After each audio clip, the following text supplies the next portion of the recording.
এই তো আপুরা আজকে কিছু ভর্তা বানাবো আর রোজা রেখে মন চাইতেছে একটু ভর্তা ভাত খেতে। আর এই তো দেখো পেঁয়াজগুলো আগে প্রথমে কেটে নিব। আর রোজা রেখে ভর্তা দিয়ে ভাত খাওয়া ঠিক না, অনেকে বলে যে কাঁচা পেঁয়াজের গন্ধ আসা তাহলে ভালো না।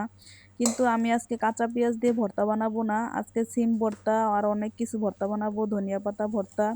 আর এই ভর্তাগুলো আমি বানাবো, এই তো দেখো এই ইলিশ মাছটাও ভেজে নিলাম, এইভাবে আমি সবকিছু এখন ভেজে গুছিয়ে নিব।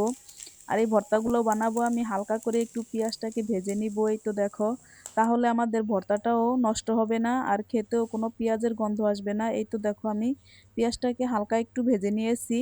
আর এই পেঁয়াজটা দিয়ে আমি এখন সবগুলো ভর্তা করে নিব। আজকে 4টা ভর্তা বানাবো, ধনিয়া পাতা, শুটকি ভর্তা লাল লাল করে, আর হচ্ছে ইলিশ মাছ ভর্তা। এই তো ইলিশ মাছটা মচমচা করে ভেজে নিয়েছি, আর কালো জিরা ভর্তা। এই ভর্তাগুলো এখন করে নিব একে একে। আর এইভাবে ভর্তাগুলো আমি সুন্দর করে করে নিয়ে এখন রেখে দিব। আর এখন তো খাওয়া যাবে না, এখন তো দুপুর। ইনশাল্লাহ আমরা ইফতারে এ, অল্প কিছু ইফতার বানাবো, ইফতার ছাড়া তো ইফতারের সময় ভালোই লাগে না।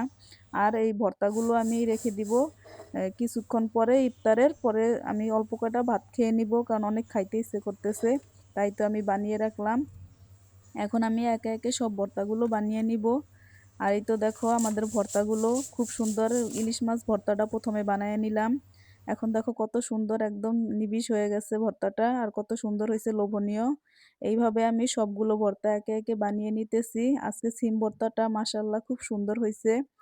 আর এই তো শুটকি ভর্তাটাও করে নিলাম। আর তোমাদের কার কার এই রমজানে একটু ভর্তা ভাত পছন্দ হয়, তোমরা এইভাবে করে নিতে পারো। পেঁয়াজটাকে হালকা করে একটু ভেজে নিয়ে তারপর করে নিতে পারো, তাহলে কোনো কাঁচা পেঁয়াজের গন্ধ আসবে না আর তোমার কোনো ক্ষতিও হবে না। আর এইভাবেই তো আমাদের ভর্তাগুলো সবগুলো একে একে করে নিলাম। ধন্যবাদ সবাইকে, শুভ দুপুর।